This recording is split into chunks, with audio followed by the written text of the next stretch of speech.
Channel Bhagyalakshmi ಸಂಚಿಕೆಯಲ್ಲಿ ಏನಾಗ್ತಿದೆ ಅಂತ ಈ ವಿಡಿಯೋದಲ್ಲಿ ನೋಡೋಣ. ಇಲ್ಲಿ ನೆಕ್ಲೆಸ್ ಲೇಡಿ ಆದಿ ಮನೆಗೆ ಬಂದಿರ್ತಾರೆ. ಅಂದ್ರೆ ಭಾಗ್ಯ ಮನೆಗೆ ಬಂದು ಆದಿ ಹತ್ರ ಕ್ಷಮೆ ಕೇಳ್ತಾರೆ. ಹಾಗೆ ಆದಿ ಸಿಂಗಲ್ ಅಂತ ಎಲ್ಲಾ ವಿಷಯ ತಿಳ್ಕೊಂಡು ನಿಮ್ ನಂಬರ್ನ ಪೊಲೀಸ್ ಹತ್ರ ಇಸ್ಕೊಂಡಿರ್ತೀನಿ, ಏನಾದ್ರೆ ಕಾಲ್ ಮಾಡ್ತೀನಿ, ನಾನು ಹೊರಡ್ತೀನಿ ಅಂತ ಆ ಲೇಡಿ ಹೇಳ್ತೀರಿ. ಆದಿ ಸರಿ ಬನ್ನಿ ನಾನು ಗೇಟ್ ವರ್ಗು ಬಿಟ್ ಬರ್ತೀನಿ ಅಂತ ಆದಿ ಹೇಳ್ತಾರೆ. ಅದನ್ನೆಲ್ಲ ನೋಡಿ ಕುಸುಮ ಅಂತೂ ತುಂಬಾ ಕೋಪ ಮಾಡ್ಕೊತಾರೆ. ಅವರಿಬ್ರು ಖುಷಿಯಾಗಿ ಆಚೆ ಹೋಗ್ತಿರೋ ನೋಡಿ ಕುಸುಮಂಗಂತೂ ತುಂಬಾ ಕೋಪ ಬಂದ್ಬಿಡುತ್ತೆ. ಅಲ್ಲ ನನ್ ಫ್ರೆಂಡ್ ಗೆ ಏನಾಗಿದೆ, ಅವಳನ್ನ ಯಾಕೆ ಗೇಟ್ ವರ್ಗು ಬಿಟ್ ಬರ್ಬೇಕು, ಯಾಕೆ ಅವಳಿಗೇನೋ ನಡ್ಕೊಂಡು ಹೋಗಕ್ ಬರಲ್ವಾ, ಕಾಲಿಲ್ವಾ ಅಂತ ಕುಸುಮ ಹೇಳ್ತೀರಿ.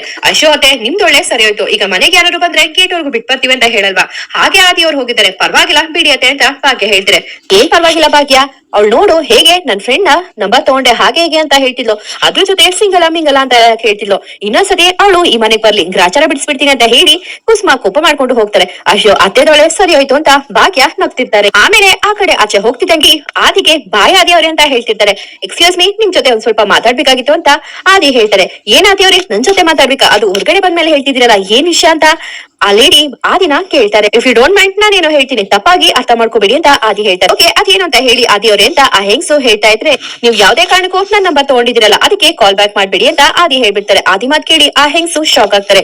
ಯಾಕೆ ಆದಿ ಅವ್ರೆ ಈ ತರ ಹೇಳ್ತಿದ್ದೀರಾ, ಅಲ್ಲಿ ನೋಡಿದ್ರೆ ಕಾಲ್ ಮಾಡ್ಲಾ ಅಂತ ಹೇಳಿದ್ರೆ ಹೂ ಅಂತ ಹೇಳಿದ್ರಲ್ಲ ಅಂತ ಆ ಲೇಡಿ ಪ್ರಶ್ನೆ ಮಾಡ್ತಾರೆ. ನೋಡಿ ನಾನು ಹೆಂಗಸರಿಗೆ ತುಂಬಾ ಗೌರವ ಕೊಡ್ತೀನಿ, ಹಾಗಂತ ನೀವು ಪದೇ ಪದೇ ಕಾಲ್ ಮಾಡಿ ಅಂತಲ್ಲ, ನಾನು ಅಲ್ಲೇ ಈ ವಿಷಯನ ನಿಮ್ಗೆ ಹೇಳೋಣ ಅನ್ಕೊಂಡೆ, ಎಲ್ಲಾರ ಮುಂದೆ ಹೇಳಿದ್ರೆ ನಿಮ್ಗೆ ಶೇಪ್ ಔಟ್ ಆಗ್ತಿತ್ತು.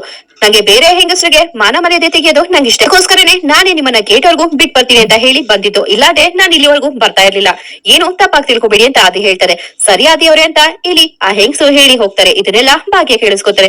ನಿಜವಾಗ್ಲೂ ಆದಿ ಅವರು ಇಷ್ಟು ಒಳ್ಳೆಯವರು ಅಂತ ನಾನು ಅನ್ಕೊಂಡಿರ್ಲಿಲ್ಲ, ಗುಂಡಲಂತೂ ಆದಿ ಅವ್ರನ್ನ ಮೀರ್ಸೋದಕ್ಕೆ ಸಾಧ್ಯನೇ ಇಲ್ಲ ಅಂತ ಹೇಳಿ ಭಾಗ್ಯ ಆದಿ ಬಗ್ಗೆ ಯೋಚನೆ ಮಾಡ್ತಾ ಹಾಗೆ ಒಳಗಡೆ ಹೋಗ್ತಾರೆ. ಇನ್ನೊಂದ್ ಕಡೆ ತನ್ವಿ ಹಾಗೂ ತಾಂಡವ್ ಮಾತಾಡ್ಸಿರ್ತಾರೆ. ಏನ್ ತನ್ವಿ ಏನೋ ಮಾತಾಡ್ಬೇಕು ಅಂತ ಹೇಳ್ತಲ್ಲ, ಅದೇನು ಅಂತ ಬೇಗ ಹೇಳು, ಮೊದ್ಲೇ ನಾನು ತುಂಬಾ ಕೋಪದಲ್ಲಿದ್ದೀನಿ ಅಂತ ಇಲ್ಲಿ ತಾಂಡವ್ ಹೇಳ್ತಿರ್ತಾರೆ. ಅದು ಪಾಪ ಇಂಪಾರ್ಟೆಂಟ್ ಆಗಿರೋ ವಿಷಯ ಮಾತಾಡ್ಬೇಕಾಗಿತ್ತು ಪಾಪ, ಅದಕ್ಕೋಸ್ಕರ ನಿಮ್ಮನ್ನ ಬನ್ನಿ ಅಂತ ಹೇಳ್ದೆ ಅಂತ ತನ್ವಿ ಹೇಳ್ತಿರ್ತಾರೆ. ಸರಿ ಆಯ್ತು ಅದೇನು ಅಂತ ಹೇಳು, ನನ್ಗೆ ಜಾಸ್ತಿ ಟೈಮ್ ಇಲ್ಲ, ನನ್ ಮನೆಗೆ ವಾಪಸ್ ಹೋಗ್ಬೇಕು, ಮೊದ್ಲೇ ಇಲ್ಲಾಗಿರೋ ಇನ್ಸಿಡೆನ್ಸ್ ಇಂದ ನಾನ್ ತುಂಬಾ ಇರಿಟೇಟ್ ಆಗಿದ್ದೀನಿ, ನೀನು ಏನೇನೋ ಹೇಳಿ ಇರಿಟೇಟ್ ಮಾಡ್ಬೇಡ ಅಂತ ತಾಂಡವ್ ಹೇಳ್ತಿರ್ತಾರೆ. ಹಾಗೆ ಹೇಳಿ ಆದಿ ಒಳಗಡೆ ಬರ್ಬೇಕಾದ್ರೆ ತಾಂಡವ್ ಹಾಗೂ ತನ್ವಿ ಮಾತಾಡೋದನ್ನ ನೋಡ್ತಾರೆ. ತಾಂಡವ್ ಬ್ರದರ್ ಏನು ತನ್ವಿ ಜೊತೆ ಮಾತಾಡ್ತಿದಾರಲ್ಲ, ಇವ್ರಿಬ್ರಿಗೂ ಮುಂಚೆ ಪರಿಚಯ ಆಯ್ತಾ, ತುಂಬಾ ಕ್ಲೋಸ್ ಆಗಿ ಮಾತಾಡ್ತಿದ್ರಲ್ಲ ಅಂತ ಹೇಳಿ ಇಲ್ಲಿ ಆದಿ ತಾಂಡವ್ ಹತ್ರ ಹೋಗ್ತಾರೆ. ಅದೇ ಸಮಯಕ್ಕೆ ಪಪ್ಪ ಅದು ಕಾಲೇಜ್ ಅಂತ ಇಲ್ಲಿ ತನ್ವಿ ಹೇಳಕ್ ಹೋಗ್ತಾರೆ.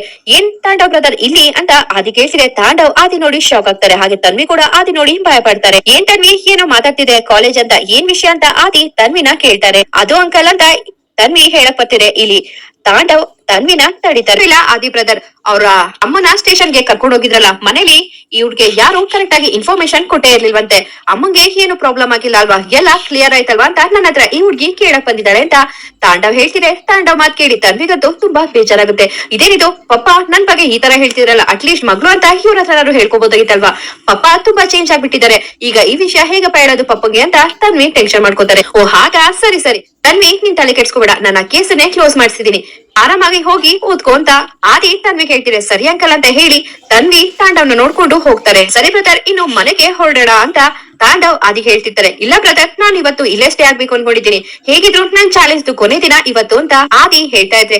ಏನ್ ಬ್ರದರ್ ಇವತ್ತು ಇಲ್ಲೇ ಸ್ಟೇ ಆಗ್ತೀರಾ, ಅದು ನೈಟ್ ಅಂತ ತಾಂಡವ್ ಹೇಳ್ತಾರೆ. ನಾನು ಇಲ್ಲಿ ಇರ್ಬಾರ್ದು ಅಂತ ಹೇಳಿ ನಾನ್ ಹೊರಟೋಗ್ತೀನಿ ಅಂತ ಆದಿ ಹೇಳ್ತಾರೆ. ಇಲ್ಲ ಬ್ರದರ್ ನಾನ್ ಕೇಳ್ದೆ ಅಷ್ಟೇ ಅಂತ ತಾಂಡವ್ ಹೇಳ್ತಾರೆ. ಹಾ ಬ್ರದರ್ ಇವತ್ ಲಾಸ್ಟ್ ಒಂದ್ ದಿನ ಇಷ್ಟೇ ಆದ್ರೆ ನನ್ 7 days ಚಾಲೆಂಜ್ ಮುಗಿತೆ ತಾನೇ, ಈ ಮನೇಲಿ ಕಳ್ತನ ಆಗಿದೆ, ಇಲ್ಲಿಂದ ನಾನ್ ಹೊರಟೋದ್ರೆ ಇವ್ರಿಗೆ ತೊಂದ್ರೆ ಆಗುತ್ತೆ, ಹಾಗೆ ಸ್ವಲ್ಪ ಭಯ ಅನ್ನೋದಿರುತ್ತಲ್ಲ ಬ್ರದರ್, ಅದಕ್ಕೋಸ್ಕರ ಇವತ್ ಒಂದಿನ ನೈಟ್ ಇಲ್ಲೇ ಸ್ಟೇ ಆಗಿ ನಾಳೆ ಬೆಳಗ್ಗೆ ಮನೆಗೆ ಹೋಗ್ತೀನಿ, ಹಾಗೆ ಆಫೀಸ್ಗೆ ಇನ್ ಟೈಮ್ ಬರ್ತೀನಿ ಅಂತ ಆದಿ ಹೇಳ್ತಾರೆ. ಸರಿ ಬ್ರದರ್ ಅಂತ ಹೇಳಿ ತಾಂಡವ್ ಮನೆಗೆ ಹೋಗ್ತಾರೆ. ಆ ಕಡೆ ಸುನಂದ ಅಂತೂ ಚೆನ್ನಾಗಿ ಬೈಕೋತಿರ್ತಾರೆ. ಈ ಬೀಗ್ ತಮಗೆ ಏನಾಗಿದೆ, ಯಾವ್ದೋ ಒಂದ್ ಹೆಂಗ್ಸ್ ಬಂದು ಆದಿ ಪಕ್ಕ ಕೂತ್ಕೊಂಡು ಅಷ್ಟೆಲ್ಲ ಮಾತಾಡಿದ್ರೆ ಇವ್ರಿಗೆ ಯಾಕೆ ಹೊಟ್ಟೆ ಉರಿಬೇಕು, ಅವ್ರೇನೋ ಫ್ರೆಂಡ್ ಅಂತ ಮಾತಾಡ್ಕೋತಾರೆ. ಅವರು ಮಾತಾಡ್ಕೊಂಡ್ರೆ ನೋಡಕ್ಕೆ ಚೆನ್ನಾಗಿರುತ್ತೆ, ಇವ್ರ ವಯಸ್ಸೇನೋ ಆದಿ ಅವ್ರ ವಯಸ್ಸೇನೋ, ಅವ್ರೇನೋ ಫ್ರೆಂಡ್ ಅಂತ ಹೇಳಿದ್ರೆ ಇವ್ರು ಯಾಕೆ ಇಷ್ಟೊಂದು ಹೊಟ್ಟೆ ಹೊರ್ಕೋಬೇಕು, ಅದ್ರ ಜೊತೆ ಆ ಭಾಗ್ಯನುವೆ ಆ ಬೀಗ್ ತಮ್ಮನ್ ತಾಳಕ್ ತಕ್ಕಂಗೆ ಕುಣಿತಾ ಇದ್ದಾರೆ ಅಂತ ಹೇಳಿ ಸುನಂದ ಕುಸುಮ ಅವ್ರನ್ನ ಚೆನ್ನಾಗಿ ಬೈಕೋತಿರ್ತಾರೆ. ಅದೇ ಸಮಯಕ್ಕೆ ಇಲ್ಲಿ ಪೂಜಾದು ಫೋನ್ ಬರುತ್ತೆ. ಆಗ ಸುನಂದ ಫೋನ್ ನ ರಿಸೀವ್ ಮಾಡ್ತಾರೆ. ಹೇಳಿ ಅಂತ ಈ ಕಡೆ ಸುನಂದ ಹೇಳ್ತಾರೆ. ಅಮ್ಮ ಒಂದ್ ಕೇಳ್ತೀನಿ ನಿಜ ಹೇಳ್ಬೇಕು ಅಂತ ಪೂಜಾ ಹೇಳ್ತಿದೆ. ಮೊದ್ಲೇ ನಂಗೆ ತಲೆ ಕೆಟ್ಟೋಗಿದೆ, ಇನ್ನು ತಲೆ ಕೆಡ್ಸ್ಕೊಬೇಡ, ಅದೇನು ಅಂತ ಹೇಳು ಪೂಜಾ ಅಂತ ಸುನಂದ ಹೇಳ್ತಾರೆ. ಯಾಕಮ್ಮ ಏನಾಯ್ತು, ಮನೇಲಿ ಏನಾದ್ರು ಸಮಸ್ಯೆನಾ ಅಂತ ಪೂಜಾ ಹೇಳ್ತಿದೆ. ಸಮಸ್ಯೆನಾ ಏನು ಅಂತ ಹೇಳಿ ಪೂಜಾ, ನಂಗಂತೂ ಸಾಕಾಗೋಗಿದೆ, ಈ ಭಾಗ್ಯ ಮತ್ತೆ ಆ ಬೀಗ್ ತಮ್ಮನ್ನ ನೋಡಿ ನೋಡಿ ನಂಗೆ ಸಾಕಾಗೋಗಿದೆ ಅಂತ ಸುನಂದ ಹೇಳ್ತಾರೆ. ಅಲ್ಲಮ್ಮ ಆದಿ ಬಾವ ಏನಾದ್ರು ಇವತ್ತು ನಿಮ್ಮನೆಗೆ ಬಂದಿದ್ರಾ ಅಂತ ಪೂಜಾ ಹೇಳ್ತಿದೆ. ಏನ್ ಪೂಜಾ ಇಂತ ಪ್ರಶ್ನೆ ಕೇಳ್ತಿದ್ಯಾ, ಇವತ್ತಲ್ಲ ಕಡೆ ಅವ್ರು 1 ವಾರದಿಂದ ಇದೇ ಮನೇಲಿ ಇರೋದು ಅಂತ ಸುನಂದ ಹೇಳ್ತಾರೆ. ಆಗ ಪೂಜಾ ಅಂತೂ ತುಂಬಾ ಶಾಕ್ ಆಗ್ತಾರೆ. ಏನಮ್ಮ ಹೇಳ್ತಿದ್ಯಾ, 1 ವಾರದಿಂದ ಬಾವ ಅಲ್ಲೇ ಇರದ ಅಂತ ಪೂಜಾ ಹೇಳ್ತಾರೆ. ಹೌದು ಕಡೆ, ಈ ಬಾಗಿಂಗ್ ಅಂತೂ ತಲೆ ಕೆಟ್ಟೋಗಿದೆ. ಸುಮ್ನೆ ಗಿಫ್ಟ್ ಅಂತ ಕೊಟ್ಮೇಲೆ ಆ ದುಡ್ಡನ್ನ ಇಟ್ಕೊಳದ್ ಬಿಟ್ಟು ಒಂದ್ ವಾರ ನೀವು ಮಿಡಲ್ ಕ್ಲಾಸ್ ತರ ಜೀವನ ನಡೆಸಿ ನಮ್ಮನೇಲಿರಿ, ನಮ್ಮನೆ ಮೇಲ್ಗಡೆ ಇರೋ ಟೆರೆಸ್ ರೂಮ್ ಅಲ್ಲಿ ಇರಿ ಅಂತ ಹೇಳಿ ಭಾಗ್ಯ ಚಾಲೆಂಜ್ ಮಾಡಿದ್ಲು ಕಣೆ. ಅದಕ್ಕೋಸ್ಕರ ಪಾಪ ಆದಿಯವರು ಒಂದ್ ವಾರದಿಂದ ನಮ್ಮನೇಲೇ ಇದ್ದಾರೆ. ಒಂದೊಟ್ಟು ಊಟಕ್ಕೂ ಕಷ್ಟಪಟ್ರು ಗೊತ್ತಾ ಪೂಜಾ. ನಮ್ ಬಾಗಿಂಗ್ ಅಂತೂ ಸ್ವಲ್ಪನೂ ಬುದ್ಧಿನೇ ಇಲ್ಲ. ಇನ್ನೊಮ್ಮ ಬೀಗ್ ತಮ್ಮನ್ ಕೇಳ್ಬೇಕಾ, ಆಡೋ ಆಟಕ್ಕೆಲ್ಲ ತಾಳ ಹಾಕ್ತಾರೆ ಆ ಬೀಗ್ ತಮ್ಮ ಅಂತ ಸುನಂದ ಬೈತಿದ್ರೆ, ಏನಮ್ಮ ಹೇಳ್ತಿದ್ಯಾ, ಆದಿ ಬಾವ ಒಂದ್ ವಾರ ನಮ್ಮನೇಲಿದ್ರ ನಿಜವಾಗ್ಲೂ ನಂಗ್ ನಂಬಕ್ಕೆ ಆಗ್ತಿಲ್ಲ. ಇಲ್ಲಿ ಮನೇಲೆಲ್ಲರಿಗೂ ಒಂದ್ ವಾರ ಇಂಪಾರ್ಟೆಂಟ್ ಕೆಲ್ಸ ಇದೆ ಅಂತ ಹೇಳಿ ಹೋದ್ರು. ಪಾಪ ಅಲ್ಲಿ ರೂಮ್ ಅಲ್ಲಿ ಎಷ್ಟ್ ಕಷ್ಟ ಆಯ್ತು ಏನೋ ಅಂತ ಪೂಜಾ ಹೇಳ್ತಿರ್ತಾರೆ. ಹೌದು ಪೂಜಾ, ತುಂಬಾ ಕಷ್ಟ ಆಯ್ತು ಕಣೆ. ಪಾಪ ಅವ್ರೇ ಅಡ್ಗೆ ಮಾಡ್ಕೊತಿದ್ರು, ಹಾಗೆ ಅವ್ರೇ ಬಟ್ಟೆ ಹೋಗೋತಿದ್ರು. ಒಂದ್ ಫ್ಯಾನ್ ಇಲ್ಲ ಏನಿಲ್ಲ, ಅದ್ ಹೇಗಿದ್ರು ಏನೋ ಅಂತ ಸುನಂದ ಹೇಳ್ತಿರ್ತಾರೆ. ಆದ್ರೂ ಅಮ್ಮ ಈ ವಿಷಯ ನೀನು ನಂಗೆ ಹೇಳೇ ಇಲ್ವಲ್ಲಮ್ಮ ಅಂತ ಹೇಳಿ ಪೂಜಾ ಬೇಜಾರ್ ಮಾಡ್ಕೊತಾರೆ. ಅಂತ ಹೇಳಿ ಪೂಜಾ, ಇಲ್ಲಿ ಆದಿಯವರು ಮುಂಚೆನೆ ಹೇಳಿದ್ರು ಯಾವ್ದೇ ಕಾರಣಕ್ಕೂ ನಮ್ ಫ್ಯಾಮಿಲಿಗೆ ಈ ವಿಷಯ ಗೊತ್ತಾಗ್ಬಾರ್ದು ಅಂತ, ಅದಕ್ಕೆ ಹೇಳಿಲ್ಲ. ಬೇಜಾರ್ ಮಾಡ್ಕೋಬೇಡ ಕಡೆ, ಇನ್ನೇನೋ ಬಂದ್ಬಿಡ್ತಾರೆ ಬಿಡೋರು, ನಾಳೆ ಬರ್ಬೋದೇನೋ ಅಂತ ಸುನಂದ ಹೇಳ್ತಾರೆ. ಇಲ್ಲಮ್ಮ ಈ ಸತ್ಯ ನೀನು ಕೂಡ ನನ್ನಿಂದ ಬಚ್ಚಿಟ್ಟೆ, ನಂಗೆ ಬೇಜಾರಾಗ್ತಿದೆ ಅಂತ ಹೇಳಿ ಪೂಜಾ ಕಾಲ್ ಕಟ್ ಮಾಡ್ಬಿಡ್ತಾರೆ. ಏನ್ ನಡೀತಾ ಇದೆ ಇಲ್ಲಿ, ಬಾವ ನೋಡಿದ್ರೆ ಮನೆಯವ್ರಿಗೆಲ್ಲ ಏನೋ ಇಂಪಾರ್ಟೆಂಟ್ ಮೀಟಿಂಗ್ ಇದೆ ಅಂತ ಹೇಳಿ ಒಂದ್ ವಾರ ಆಚೆ ಹೋಗ್ತೀನಿ ಅಂತ ಅಲ್ಲಿ ಹೋಗಿ ಅದು ಭಾಗ್ಯಕ ಮನೇಲಿದ್ರ, ಅದು ಅಷ್ಟ್ ಕಷ್ಟಪಟ್ಟು ಆ ಟೆರೆಸ್ ಮೇಲಿರೋ ರೂಮ್ ಅಲ್ಲಿ, ಅದ್ ಮೊದ್ಲೇ ರೂಮ್ ಸ್ವಲ್ಪನೂ ಚೆನ್ನಾಗಿಲ್ಲ. ಪಾಪ ಬಾವ ಎಷ್ಟ್ ಕಷ್ಟಪಟ್ರು ಏನೋ ಅಂತ ಪೂಜಾ ಮನ್ಸಲ್ಲಿ ಅನ್ಕೋತಿರ್ತಾರೆ.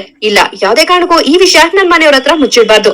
ಆಮೇಲೆ ಒಂದಿನ ಏನಾದ್ರು ಈ ವಿಷಯ ಮನೆಯವ್ರಿಗೆಲ್ಲ ಗೊತ್ತಾದ್ರೆ ನಿನ್ ಗೊತ್ತಿದ್ರು ಒಂದ್ ಮಾತು ಹೇಳಿಲ್ವಲ್ಲ ಪೂಜಾ ಅಂತ ಹೇಳಿ ಕಿಶನು ಬೇಜಾರ್ ಮಾಡ್ಕೋತಾನೆ. ಹಾಗೆ ಮಾವನು ನನ್ ಮೇಲೆ ತುಂಬಾ ಬೇಜಾರ್ ಮಾಡ್ಕೋತಾರೆ. ಈಗಲೇ ಹೋಗಿ ಈ ವಿಷಯನ ಮನೆಯವ್ರಿಗೆಲ್ಲ ಹೇಳ್ತೀನಿ ಅಂತ ಪೂಜಾ ಮನ್ಸಲ್ಲಿ ಅನ್ಕೊಂಡು ಹೋಗ್ತಾರೆ. ಆ ಕಡೆ ಮೀನಾಕ್ಷಿ, ಕಾಮತ್ ಹಾಗೂ ಕಿಶನ್ ಮಾತಾಡ್ತಿರ್ತಾರೆ. ಅಲ್ಲ ಕಣಮ್ಮ ಮೀನಾಕ್ಷಿ, ಆದಿ ಹೋದವನು ಪತ್ತೆನೇ ಇಲ್ವಲ್ವಾ, ಫೋನ್ ಮಾಡಿ ವಿಚಾರಿಸ್ಕೋಬೇಕಲ್ವಾ. ಕಾಮತ್ ಅವರು ಮೀನಾಕ್ಷಿ ಹೇಳ್ತಿರ್ತಾರೆ. ಏನಂತ ಹೇಳಿ ಅಣ್ಣ, ಕಾಲ್ ಮಾಡಿದ್ರೆ ಕಾಲ್ ಪಿಕ್ ಮಾಡಲ್ಲ, ಒಂದ್ ಮೆಸೇಜ್ ಮಾಡಿದ್ರೆ ರಿಪ್ಲೈ ಮಾಡಲ್ಲ, ನಮ್ ಕೈಗೆ ಸಿಗಲ್ಲ, ಆ ತರ ಆಗ್ಬಿಟ್ಟಿದ್ದಾನೆ ಇವಾಗ ಆದಿ ತುಂಬಾ ಬದ್ಲಾಗ್ಬಿಟ್ಟಿದ್ದಾನೆ ಅಂತ ಮೀನಾಕ್ಷಿ ಬೈತಿರ್ತಾರೆ. ಅಶೋತೆ ಏನು ಬದ್ಲಾಗಿರಲ್ಲ, ಅಣ್ಣಂಗೇನೋ ಇಂಪಾರ್ಟೆಂಟ್ ವರ್ಕ್ ಇತ್ತೇನೋ, ಅದಕ್ಕೋಸ್ಕರ ಒಂದ್ ವೀಕ್ ತಾನೆ ಹೋಗಿರೋದು, ಇವತ್ತಿಗೆ ಒಂದ್ ವಾರ ಆಯ್ತು, ನಾಳೆ ಬರ್ತಾನೆ ಬಿಡಿ, ಅದಕ್ಕೆ ಯಾಕೆ ಟೆನ್ಷನ್ ಆಗ್ತೀರಾ ಅಂತ ಕಿಶನ್ ಹೇಳ್ತಿರ್ತಾರೆ. ಅದೇ ಸಮಯಕ್ಕೆ ಇಲ್ಲಿ ಪೂಜಾ ಟೆನ್ಷನ್ ಮಾಡ್ಕೊಂಡು ಬರ್ತಾರೆ. ಇಲ್ಲಿ ಪೂಜಾ ಟೆನ್ಷನ್ ಮಾಡ್ಕೊಂಡಿರೋದನ್ನ ಕಾಮತ್ ಅವರು ನೋಡ್ತಾರೆ. ಯಾಕಮ್ಮ ಪೂಜಾ ಇಷ್ಟೊಂದು ಟೆನ್ಷನ್ ಆಗ್ತೀಯಾ, ಏನಾದ್ರೂ ಹೇಳ್ಬೇಕಾಗಿತ್ತಾ ಅಂತ ಕಾಮತ್ ಅವರು ಪೂಜಾನ ಕೇಳ್ತಾರೆ. ಹೌದು ಮಾವ, ನಿಮ್ ಹತ್ರ ಒಂದ್ ಇಂಪಾರ್ಟೆಂಟ್ ಆಗಿರೋ ವಿಷಯ ಹೇಳ್ಬೇಕಾಗಿತ್ತು. ಆದಿ ಬಾಬಾ ಎಲ್ಲೋ ಹೋಗಿದ್ದಾರೆ ಅಂತ ನಾವೆಲ್ಲ ಅನ್ಕೊಂಡಿದೀವಲ್ವಾ, ಅವ್ರು ಎಲ್ಲೂ ಹೋಗಿಲ್ಲ ಮಾವ ಅಂತ ಪೂಜಾ ಹೇಳ್ತಿದ್ರೆ ಮನೆಯವರೆಲ್ಲ ಶಾಕ್ ಆಗ್ತಾರೆ. ಏನ್ ಹೇಳ್ತಿದ್ಯಾ ಪೂಜಾ, ಎಲ್ಲೂ ಹೋಗಿಲ್ಲ ಅಂದ್ರೆ ಏನರ್ಥ ಅಂತ ಕಿಶನ್ ಪ್ರಶ್ನೆ ಮಾಡ್ತಾರೆ.